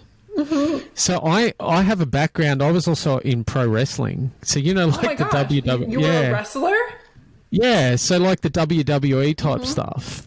And it's funny because I was an extreme introvert. Like for me to be, I went through a stage when I was 14 to early 20s. I could not sit here. I wouldn't be able to hold this conversation with you. I used to sit as an apprentice in the van, and I would not speak more than 2 words a day to the guys I was working with. I was socially awkward. I could not speak to people. And then I went from this person who couldn't do that to eventually pro wrestling, podcasting, looking to stand on stage in my undies with a smile on my face, flexing muscles. Like it's such a contrast. But then there's there's still, even to this day, there's still that underlying insecurity that bubbles below the surface. And I don't know if that's a good thing, because it can help balance out with humility and things like that. What's that insecurity for you? Is it like, if that had a voice? I think, you know what, a lot of it's to do with the fear of ridicule. That would probably sum it up pretty well, because I mean, as a kid, I had my fair share of that. Like even at school and things like that. Like I was the kid that got picked on. I was the kid that got this, that, and the other. So I think it's probably a throwback from that sort of stuff as well. So I do become very, very self-conscious. But even now, like I still train a bit. I find it a good release, and I kind of look. I like being human. I like playing human. It's fun. But no matter how good physical shape I'm in, I don't take my shirt off in public. Like I won't go to the beach and just take my shirt off. Yeah, and I've been in the sort of shape where I wear a singlet, and like I had like the dude who delivered pizza one day a couple of years ago goes, "Man, how do I get like that?" And I'm like a never nude. Like I will not get my shirt off, and it's that's where it still takes effect. Yeah, that's so interesting, because for me it manifested as the fear of being seen was, well, especially being tall and ethnically ambiguous, or just like looking different, and then also with the context of going to Malaysia each summer to visit family, and there I stood out even more, having like being in Western dress and all these things, and always receiving attention for my physical appearance, whether it was from aunties or just like random people. And the programming for me, it was this fear of, there were two parts: the fear of being attacked, like targeted, attacked, killed, just by being like in a attractive feminine form. And then the other part was the fear of being ridiculed, rejected, like kicked, not good enough. It was like being too attractive or being not attractive enough, like just being not enough. And for me, it always would spiral down as I have, sat with those energies and followed them to the root. It goes down to like, I'm not good enough to belong in a tribe, belong in a group, belong in school. Oh, and it really, it manifested for me in my external reality of like never being asked to the dance and stuff like that. So I was receiving this like all through high school and, all through college. I was like never asked out on a date until I was like 20 something. But even that is because I was choosing that experience. Me on a like holistic conscious level, I was choosing that experience. But it really, locked in that fear of being seen and that hiding and that safety. Because for me, it's like hiding allowed me to be safe and hiding allowed me to stay within the realms of what was familiar. And for you, what it sounds like, that fear of ridicule, it's like, what does a fear of ridicule desire for you? Like belonging and celebration and, love. Ultimately, it desires to be loved, regardless of what our physical forms look like. Can we be loved? Can we feel loved? And that it's just a whole journey. I don't remember how I got on the physical thing, but I'm glad I'm glad we came down this road. But you know what, like that, and that's something that comes up for me. There is that's one thing with like this spiritual community, and like that there's basically none of that ridicule, and it's the first time in my life where I've felt comfortable. So like, I'm starting to feel comfortable with these videos because there is such a beautiful community that watch the people who watch them. I've never received a bad comment. And I've had like thousands of people watch. Never. Wow. Never. Like, I don't know what they're thinking, but at least they're too polite to say it. Yeah. Well, that's it. It's true though. Like and I've seen that on other people's videos, like, tarot readers or people who do spiritual things. It's like the comments are so loving and supportive. Yeah. When I was active on Instagram for the 1 month that I was like super active in April, and I had a bit of a different experience because as I was putting myself out there with my voice, because I was just sharing my like singing. And for me, I say this, I'm not interested in being a good singer. For me, singing is part of my spiritual evolution. And it's one of the ways that I like just enjoy expressing my creativity and my heart. And it's just so fun for me to evolve with my voice. And receiving troll, like even just like the little things that I would share on Instagram, I would receive comments that were like, wow. Yeah. There was a couple days where suddenly like one Instagram reel, like, became more popular. And then there were it was attracting all these people that were not, I would say, in the spiritual community or not seem to be in the spiritual community. And that's something that I've, it's interesting, that idea of like visibility and who it is that we attract. And because I guess what that kind of offered me the opportunity was, can I still choose to be myself? Can I still choose to share and show up even if anyone else has their own experience? Because ultimately it's like, I see that as a gift. Even if somebody is responding with, don't ever sing again, like whatever they're saying, and having their experience, it's kind of like what we were talking about earlier of the podcast episode with those two like conflicting energies or forces. It's like and this goes back to the being seen thing. And partially I recognize that I can be triggering for others. Yeah. Yeah. But why is that? Because I have my own thought. Oh, for people in general or for me in particular? For you. Oh, because interesting. I watch your videos, right?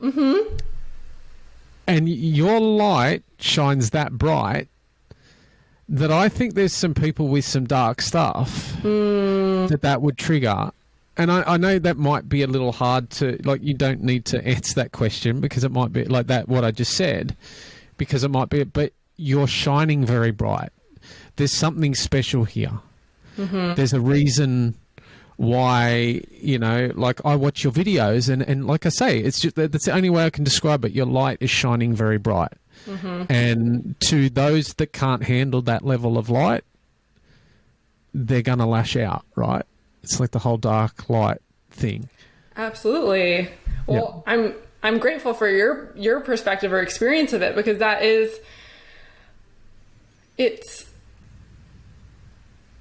think it helps me to frame it as, it's kind of like what we were saying at the beginning, or what you were describing at the beginning about Alicia being very activating. Like some people have a very activating presence, and when we are speaking what is true for us, and just like, even just being in our freedom, being in our light, what it does is it reflects to others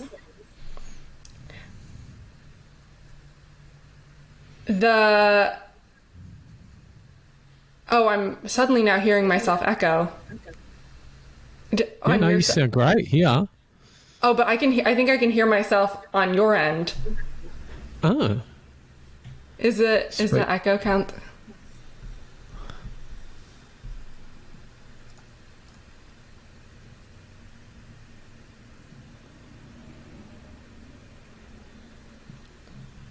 Let me see. Oh, I can hear myself a little bit. I'm just gonna. That's all right. I'll fix it. You. Oh. I can. Well, this is good. This is pod because I'm tuning into whatever it is. I'm listening to the silence.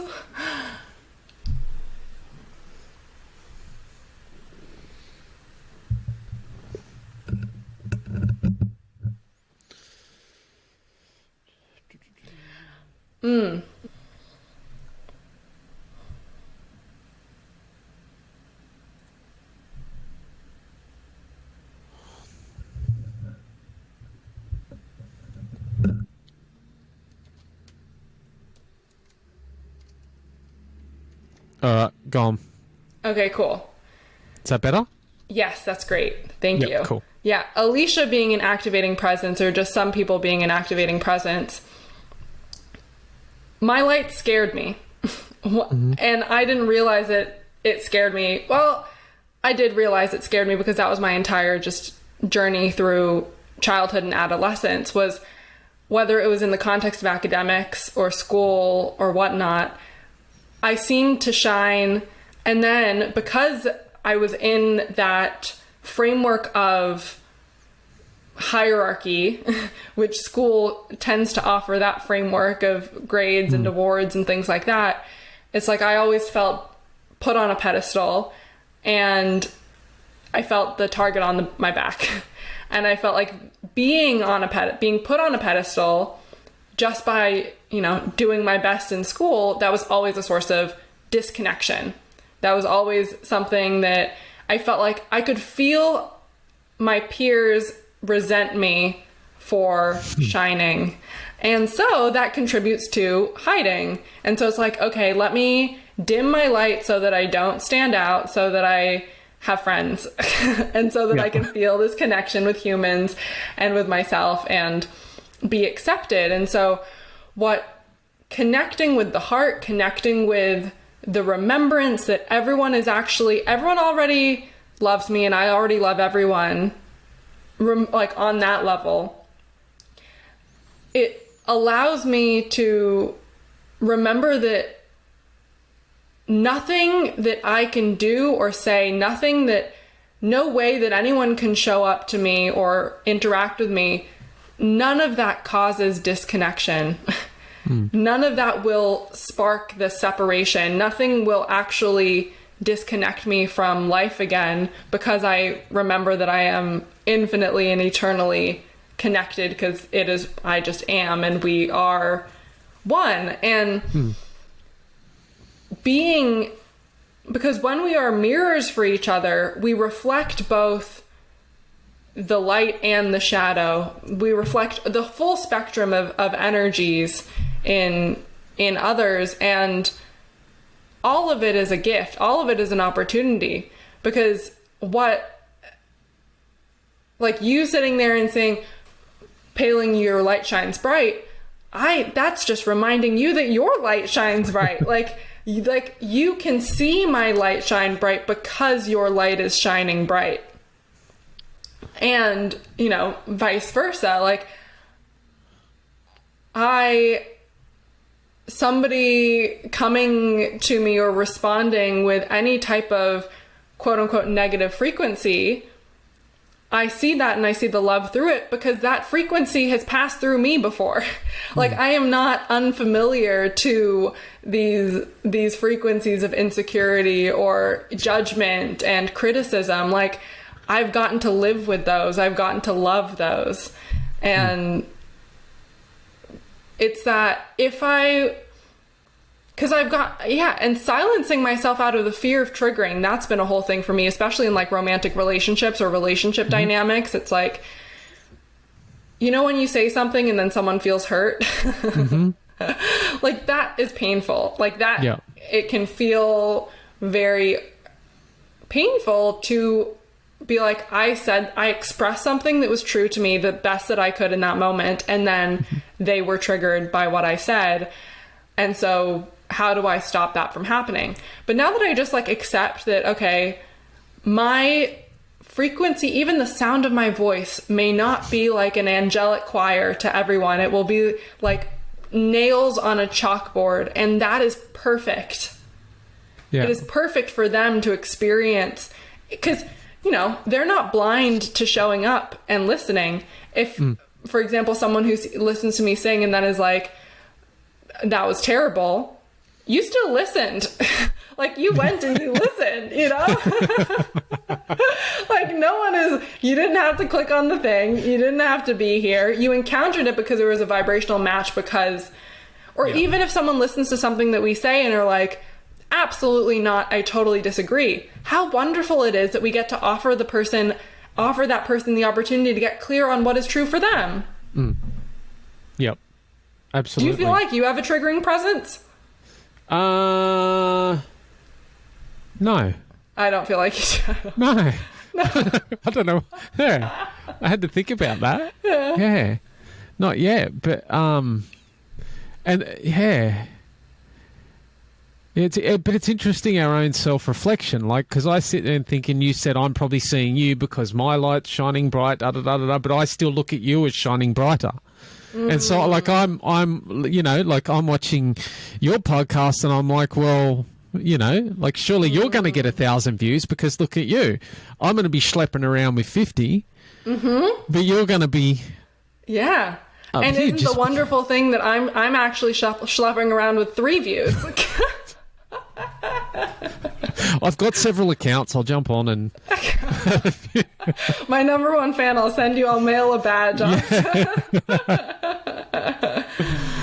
It's you know what, I love, one of my favorite things to talk about is insecurities and all these things, because the one thing I have learned is that, and that's since I started, is that I'm not the only one.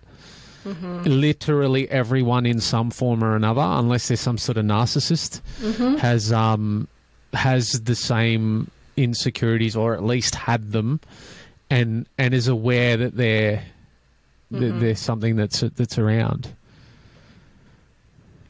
And that's like because it's one of the fundamental things that we get to support the transmutation of during this time on Earth. It's that inherent separation between us and the divine, that I am not worthy for God's love. I have sinned, therefore I am not worthy. I am not good enough for another person's love or for unconditional love.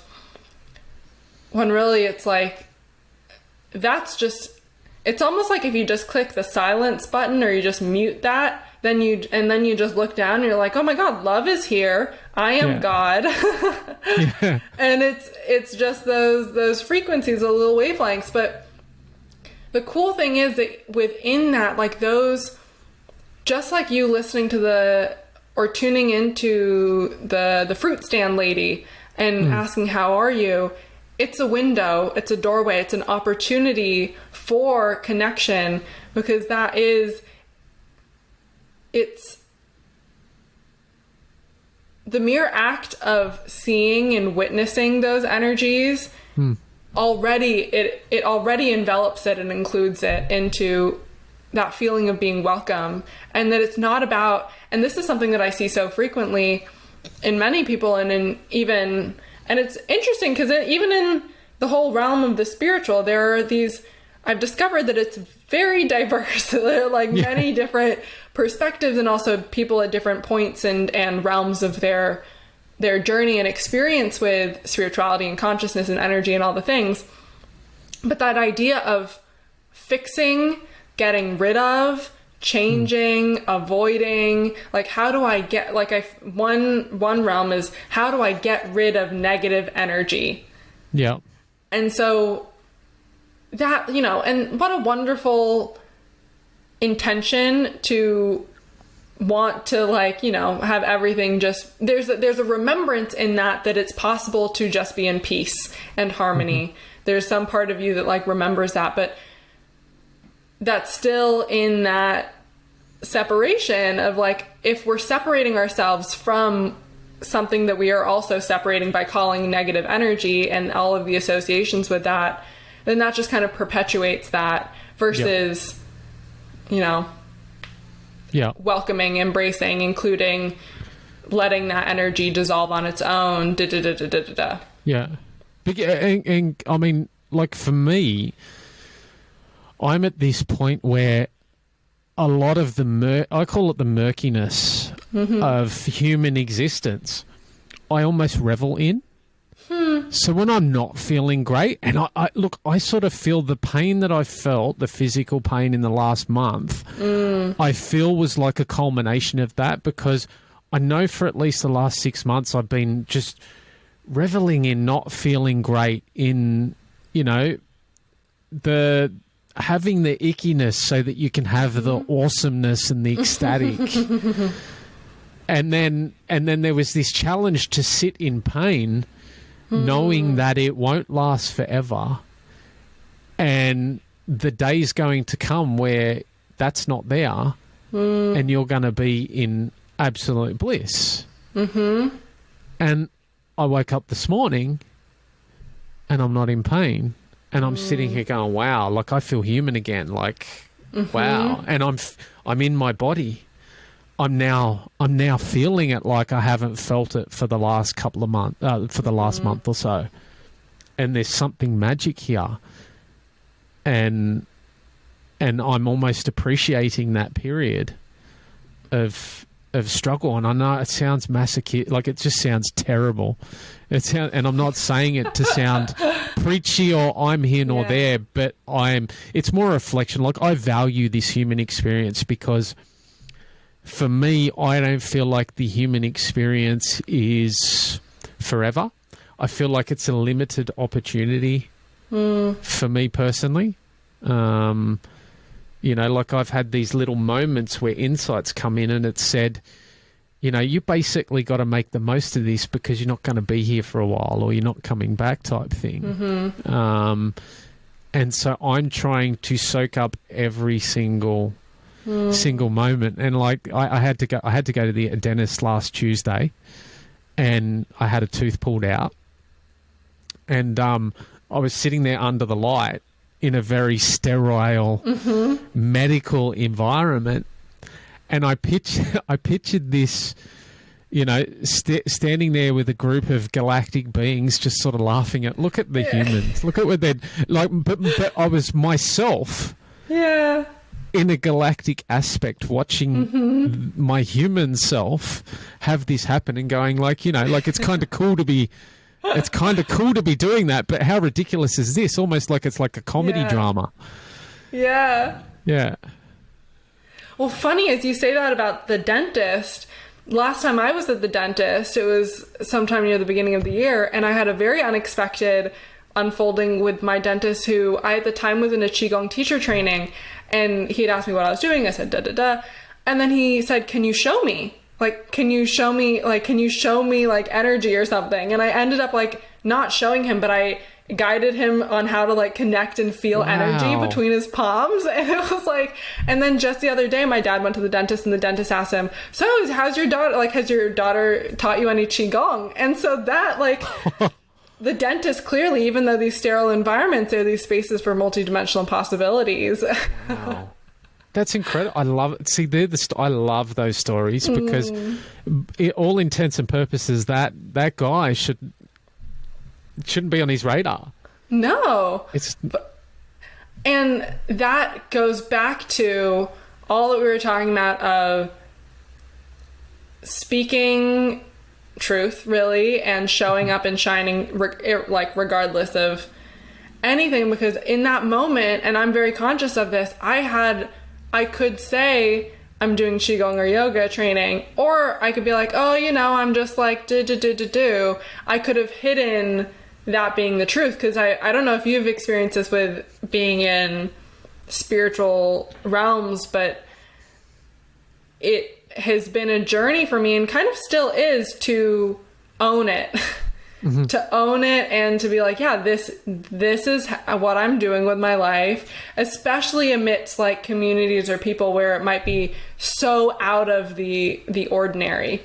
Yep. For me to be like, even for me to say that, oh yeah, I'm like building my businesses, like even to claim that, like to talk about like being a business owner or like podcast or spiritual this or that, like so going back to the introducing ourselves, there is opportunity to be with any of that imposter syndrome stuff, or that hiding, or that, diminishing what it is that I'm doing in order to be understandable or accepted by another. Yep. I feel a mixture of what you're saying, but also like that moment where the word love came through, it's like you can't go back, like everything changes. So like I can't be anywhere but here trying to build and do the things I do to earn a living. So like I'm like backed in a corner where there's no option. Mm-hmm. Yes, the imposter syndrome still exists. And sometimes you sit there and go, no, this is ridiculous. You can't, go get a job, you bum. But but at the same time, you can't go back. Like there's no real option anyway. Oh, absolutely. And that's why I quit my job. And we're just like, even at the prospect for me of, which I'm so grateful that I'm in a situation where I can continue to survive, without a quote unquote day job or like a part-time job, but that prospect, it's like, no, I'm full in. I'm full in, and the universe is supporting us, because whatever it may seem like we are doing, or our choices of how we are creating our lives and living our lives, it's like, it is important work. It is important work to just be in love and in the heart and show up and connect with humans and people and have these galactic experiences while in human form and all of these things. Oh, this has been, I feel like this is I could talk to you, I could talk to you. I could talk to you, and I have talked to you for forever. Yeah, absolutely.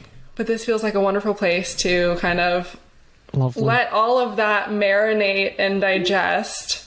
And I would love to just open it up to you, Nick, based on all that we've spiraled around and within. Is there anything that you're inspired to maybe sum up or share?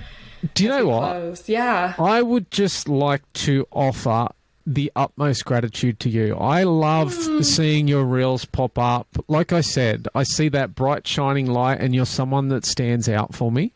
I know that this is the first time we've spoken face to face, but like I say, I feel like I know you. I feel like we've already hung out for hours and hours on end and, solved all the problems of the universe together. But no, I'm truly, truly grateful for you and what you're doing here. And when you asked me to come on, it was like, man, yeah, oh yeah, no doubt whatsoever. And like I said, I'm being very discerning with that at the moment. So that speaks volumes. But yeah, I'm so thankful that there's people like you on the earth at this time doing what they do, and we get to do it together. Yes, thank you so much. Thank you so much, Nick. And I feel like that's just a wonderful invitation for us all to reflect on what we're grateful for. And I know that you brought that up in our conversation too, is like, what is just even one thing that we are grateful for? And I'm grateful for, well, actually what is coming up now for me is I'm grateful for like the computer and the technology and these things, and like getting to just click buttons and immediately have this like dialogue and all of the things around. I'm grateful for the air, and of course grateful for you and your presence and your contributions to all of these things. But for some reason I felt inspired to name the technology before you. But hey, I know where it's at. all in there. And grateful for anyone who, you know, if you're one of the 3 viewers, grateful for the listeners and the viewers. And because really it is a co-creation. Like anyone who listens, just like you watching and listening to the prior episodes, like you're contributing your energy to this multidimensional energetic environment, and it ripples out. Everyone who contributes and shows up ripples out. And thank you so much. Thank you to everyone. Yeah. Thank you. Thank you.